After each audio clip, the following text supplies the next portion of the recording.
మా దోషములను పాపములను ఒప్పుకొని క్షమించుకొని ప్రాధాయపడుతూ ఒక మంచి తీర్మానం చేసుకుంటూ ప్రభువారిని ప్రభువారి నామమున ప్రార్థించే వారిగా ఒప్పుకోలు వర్తమానాన్ని ఈ సమయంలో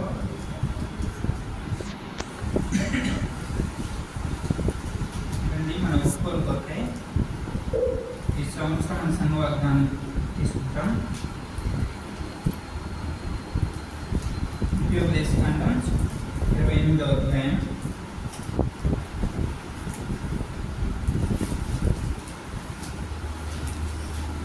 ఉపదేశకాండము 28వ అధ్యాయము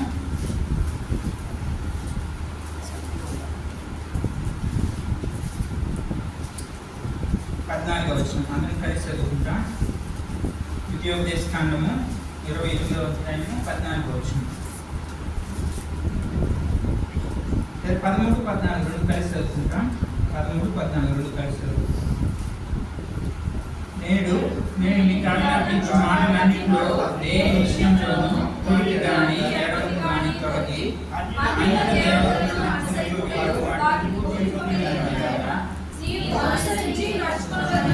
నేను మీకు ఆజ్ఞాపించిన దేవుడే నేను ఆజ్ఞను విని వాటిని అనుసరించి గైకొనని ఎడల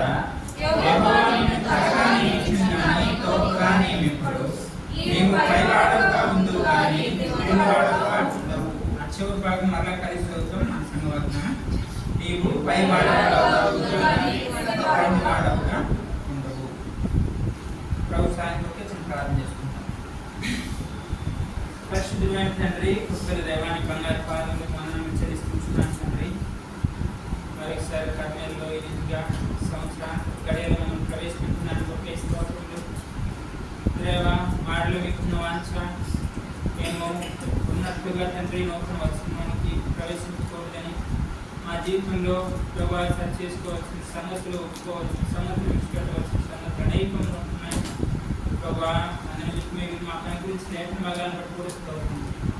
సంఘాన్ని ప్రేమించి సంవాదాన్ని మనం తెచ్చిన లేఖన భాగంలో నుంచి మాతో మాట్లాడు. మీ స్వరం మాకు చేయండి. నాడు చూడండి, నేనేం పలుకోవాల్సిన బోధిస్తూ రావాల్సిందిగా వేడుకుంటున్నాను. దేవా, ప్రజలతో మాట్లాడము. ఈ సమయాన్ని దీవించడం ఉంచుకున్నాము. దేవుడు మాట్లాడి రావాల్సిన వారిని బట్టి తీసుకుంటాము. మీరే సహాయపడవలసింది వేడుకుంటున్నాం ప్రభా. నిద్ర ఉంచుకుని మనం దూరపరచమని ప్రభా, మా గమనము మీ మీద, మీ వాక్యం మీద ఇచ్చినట్టుగా సహాయపడమని మనం చెల్లించుకుంటాం. యేసయ్య వారి ఘనమైన నామంలో ప్రార్థించి స్తుతించి అడిగి వేడుకుంటున్నాను తండ్రి. ఆమేన్.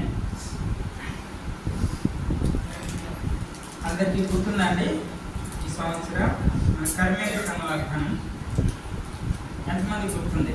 చేతులు ఎంతమంది చెప్పండి. కానీ మనం అన్ని వాగ్దానాలు గుర్తుపెట్టుకోవాలి. అయితే ఈ సంవత్సరం ఒప్పుకోలు కొరకై ఇదే భాగం తీసుకోవాలని ప్రభు తలంపు అనుగ్రహించినాడు. అన్న అడిగినప్పుడు ఫలాందని చెప్పి చెప్పినాడు. కాబట్టి ఆ సందర్భంలో నుంచే మనం ఒప్పుకోలు కొరకైన వర్తమానం తీసుకునే వారంగా ఉంటాం.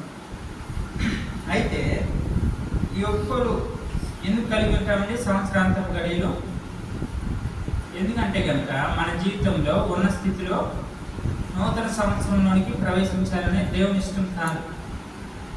నూతన పరచబడుతున్నప్పుడు దేవుడు మన జీవితంలో ఇంకా మనం సరి చేసుకోవాల్సిన సంగతులు, ప్రభు పెట్టుకోవాల్సిన సంగతులు, మన జీవితంలో ఇంకా విడిచిపెట్టవలసిన సంగతులు, మన పరిపూర్ణం ఇంకా కాలేదు, సంపూర్ణ పురుషులు ఇంకా అవ్వలేదు కనుక మన జీవితంలో నా కొరతలు, పొరపాట్లు ప్రభు ఎదుట ఒప్పుకోవాలని ప్రభు వాంఛ కలిగిన వాడే మనకు భావం కలిగి ఉన్నామన్నమాట. ఈ ఒప్పుకోలు సమయంలో మన హృదయం మారే ఈ సంవత్సరం, గత సంవత్సరం అంతా మనం ఏమేమి చేసాము, మన హృదయం ఏ రీతిగా ఉందో, మన తలపులు ఏ రీతిగా ఉన్నాయో, మన మాటలు, మన క్రియలు, మన నడవడి, మన ప్రవర్తన, మన వైఖరి ఏ రీతిగా ఉందో ప్రభు ఎదుట, సంఘం ఎదుట, మనుషులు ఎదుట, కుటుంబం ఎదుట, ప్రతిదీ ప్రభు ఎదుట ఒప్పుకునే వారంగా ఉండాలి.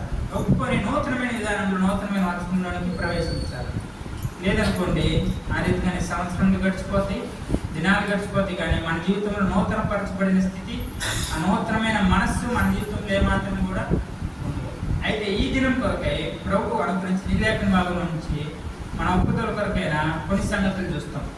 ప్రత్యేకంగా ఈ సంవత్సరం మన వాగ్దానం ఏంటంటే చివరి భాగం, నీవు పైవాడవుగా ముందు కానీ క్రింది వాడవుగా ఉండవు. మాటలు ఎవరెవరితో చెప్పుకుంటున్నారు? మాటలు ఎవరితో చెప్పుకుంటున్నారు? చూస్తాం. మోషే రెండవసారి ఇశ్రాయేలు ప్రజల్ని దేవుని యొక్క కట్టడలు, ఆజ్ఞలు, ఆ రీతిగా విధులు, ఆ రీతిగా ఇశ్రాయేలు ప్రజలందరికీ తెలియజెప్పి మీరు ఈ రీతిగా నడుచుకోవాలి, దేవుని యొక్క ఆజ్ఞలు ఇవి గైకొనాలి, ఆయన మాట అనుసరించాలని చెప్తూ ఆయన మాటను అనుసరిస్తే, ఆయన విధులను గైకుంటే, ఆయన కట్టడలను గైకుంటే వచ్చే ఆశీర్వాదాల గురించి చెప్తున్న మాటలు అన్నమాట.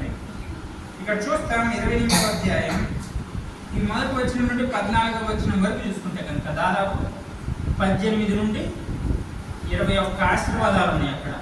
నీ గర్భఫలం దీవింపబడింది, నీ భూఫలం దీవింపబడింది, నువ్వు బయటకు వెళ్ళినప్పుడు దీవింపబడతావు, లోపలికి వచ్చినప్పుడు దీవింపబడతావు, నీ చేతి పనులు దీవించబడతావు. ఇది అనేకమైన ఆశీర్వాదాలు ఉన్నాయి. ఈ ఆశీర్వాదాలన్నింటిలోకి చివరిగా పేర్కొనబడిన ఆశీర్వాదం అన్నమాట. ఏమని? నీవు పైవాడవుగా ఉండువు కానీ క్రింది వాడవుగా ఉండవు. అయితే ఈ వాగ్దానానికి దేవుడు పైన ఒక షరతు కూడా ఇస్తున్నాడు అనమాట. ఇవి చేసినగా ఇవి ఏ రీతిగా ఉంటావు అని. కాబట్టి ఆయా సంగతులు చూసుకుంటాం. మన జీవితంలో మనం ఈ సంవత్సరాంత గడియల్లో సమీపిస్తూ వచ్చినప్పుడు వ్యక్తిగతంగా, సంఘంగా మనం ఈ అనుభవంలో ఉన్నామా? ఈ అనుభవంలో అన్నప్పుడు పైవాడవుగా పైవాడలుగా పైదానుగా ఉంటున్నామా, లేదా ఇంకా క్రిందనే ఉంటున్నామా, క్రింది వాడముగా ఉంటున్నామా, క్రింది దానుగానే ఉంటున్నామా? మనం పరీక్షించుకోవాలా.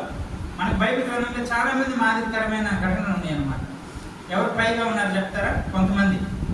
ఎవరు హెచ్చించబడుతూ వచ్చినారు, ఎవరు పైవారుగా ఉంటూ వచ్చినారు? యోసేపుని చూస్తాం, దానియేలుని చూస్తాం. యోసేపు ప్రతి చోట హెచ్చించబడుతూ వచ్చినాడు. దానికి తన ఇంట్లో ఎన్నో కుమారుడు అండి? యోసేపు ఎన్నో కుమారుడు? యాకోబు 11వ కుమారుడు అన్నమాట. అయితే జ్యేష్ఠత్వం ఎవరికి వచ్చింది? జ్యేష్ఠత్వ పప్పు యోసేపుకి వచ్చింది. రూబేన్ జ్యేష్ఠత్వాన్ని దేవుడు జ్యేష్ఠత్వాన్ని రూబేన్ తీసివేసినాడు. అతను షిమ్యోనికి రావాలా, లేదా లేవికి రావాలా, లేదా యూదాకి రావాలా, తర్వాత చాలా మంది జబులోను, ఇస్సాకారు, నాకు చాలా మంది ఉన్నారు. అయితే జ్యేష్ఠత్వం ఎవరికి వచ్చింది? యోసేపుకి ఇచ్చిపోయిందనమాట. తన ఇంట్లో హెచ్చించబడితే వచ్చినాడు. తిరిగి తన అన్నదమ్ముల్లో పొతిఫర్ కమ్మేసినారు. పొతిఫర్ ఇంట్లో కూడా హెచ్చించబడితే వచ్చినాడు. ఇంటి మొత్తానికైనా అధికారిగా ఉంటూ వచ్చినాడంట. తిరిగి పొతిఫర్ యొక్క భార్య ఆ ఇంట్లో దాని మీద నెపం మోపి తిరిగి చెరసాల్లో వేసినా కూడా, చెరసాల్లో కూడా యోసేపు ఎట్లా ఉన్నాడంట? చెరసాలకు కూడా అద్భుత అయినాడు. అది అద్భుతాలు కానీ ఆ పై విచారణకర్తగా ఉన్నాడు అనమాట. అక్కడ కూడా ఆయన పైవాడంగానే ఉన్నాడు. తర్వాత ఫరో సముఖంలోకి తీసుకుని వచ్చినప్పుడు కూడా కొన్ని నిమిషాలు, కొన్ని గంటల వ్యవధిలో ఏమవుతూ వచ్చినాడు? ఆ దేశపు రెండవ అధికారం కలిగిన వ్యక్తిగా కూడా అతను హెచ్చించబడుతూ వచ్చినాడు. చూసారు ఆయన జీవితం? ఇంట్లో హెచ్చించబడ్డాడు, దాసునిగా వెళ్ళబడిన స్థలంలో హెచ్చించబడ్డాడు, చెరసాల్లో హెచ్చించబడ్డాడు. చివరికి అన్యుడుగా వెళ్ళిన ఆ దేశానికి కూడా ఏం చేయబడుతూ వచ్చినాడు? హెచ్చించబడుతూ వచ్చినాడు, పైవాడుగా ఉంటూ వచ్చినాడు. దానియేలు జీవితంలో కూడా చూస్తాం. దానియేలు కూడా బానిసగానే అక్కడికి వెళ్ళినాడు. అయితే ఆ 127 సంస్థానాల్లో కూడా కొద్ది మంది ఆ జ్ఞానులందరిలో ఉన్నారు. వారందరిలో కూడా ముగ్గురు పై విచారకర్తలు ఉన్నారు. ఆ ముగ్గురులో కూడా ఎవరు? దానియేలు ముఖ్యుడని చూస్తాం. దానియేలు గ్రంథం 6వ అధ్యాయంలో. అంటే ఎందుకంటే కనుక వారి జీవితాల్లో దేవుని ఎదుట విధేయత కలిగి ఉన్నారు. వారి జీవితాల్లో దేవుని ఎదుట భయభక్తులు కలిగి ఉన్నారు. తను ఏమాత్రం అపవిత్రపరచుకోనమని తమ జీవితంలో నిబంధన చేసుకున్నారు, ఉద్దేశించినారు, తీర్మానం చేసినారు. వారు దేవుని దృష్టికి ప్రియుడిగా ఎంచబడుతూ వచ్చారు. దానియేలు గురించి 3 సార్లు రాయబడింది. దానియేలు నీవు బహుప్రియుడు, దానియేలు నీవు బహుప్రియుడు అని. తన జీవితంలో తీర్మానం ఉంది, నన్ను నేను అపవిత్రపరచుకున్న జాగ్రత్త. దేవుని స్తుతించిన అనుభవం ఉంది, దేవుని ఎదుట నమ్మకంగా ప్రార్థన చేసిన అనుభవం ఉంది. ఆ రీతిగా వారి అంటే ఈ పైవాడుగా ఉండు, క్రిందివాడుగా ఉందన్నప్పుడు మనం వారి జీవితాలు మనం ధ్యానించవచ్చు. అయితే నా తలంపు, నా గమనం దేని మీద తెలియనట్టే కనుక ఆ పైన ఉన్న షరతులు చూస్తాం. అందులో 1-2 మాటలు చూసుకొని మనం ఒప్పుకోలో ప్రవేశించేవారు ఉంటాం. 28వ అధ్యాయం 13వ వచనం.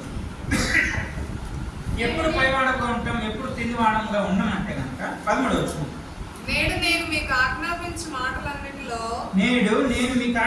మాటలన్నిటిలో దేని విషయంలోనూ కుడికి గాని ఎడమకు గాని తొలగి అన్యుల దేవతలను అనుసరింపకయు వాటిని పూజింపకయున్న ఎడల నీవు అనుసరించి నడుచుకొనవలెనని నేడు నేను నీకు ఆజ్ఞాపించుచున్న నీ దేవుడైన యెహోవా ఆజ్ఞలను విని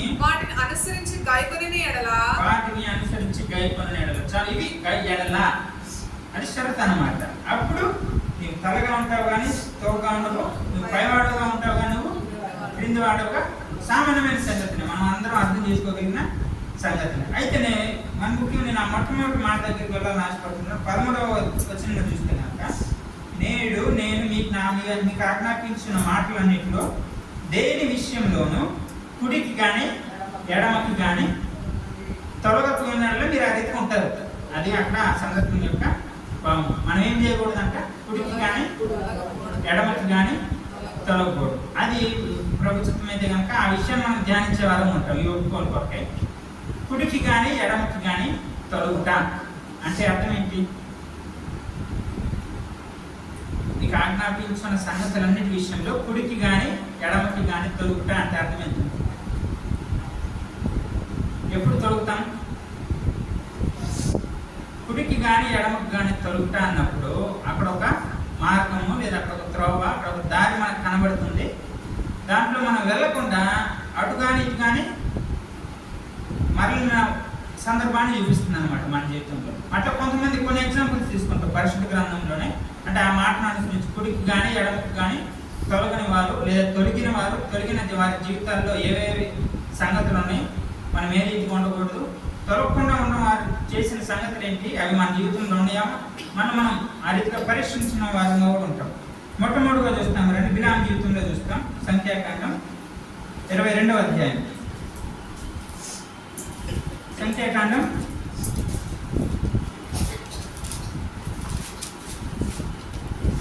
22వ అధ్యాయం 26వ వచనం. సంఖ్యాకాండం 22వ అధ్యాయం 26వ వచనం.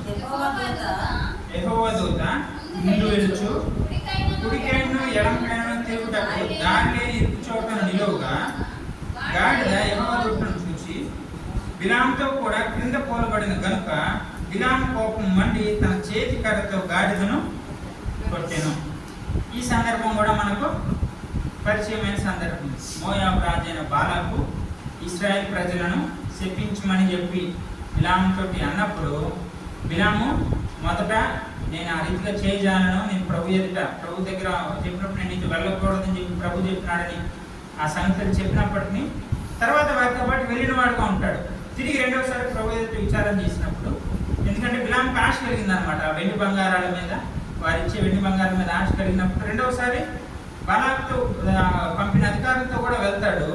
ఆ వెళ్ళేటప్పుడు ఆ గాడిద ఏం చేస్తుందంటే కనుక అతను వెళ్తున్న తర్వాత సరి అయినది కాదని గ్రహించి కుడికి ఎడంకి తొలగే ప్రయత్నం చేస్తుంది అనమాట. బిలాము జీవితంలో ఆ గాడిద తప్పించే ప్రయత్నం చేస్తుంది అనమాట.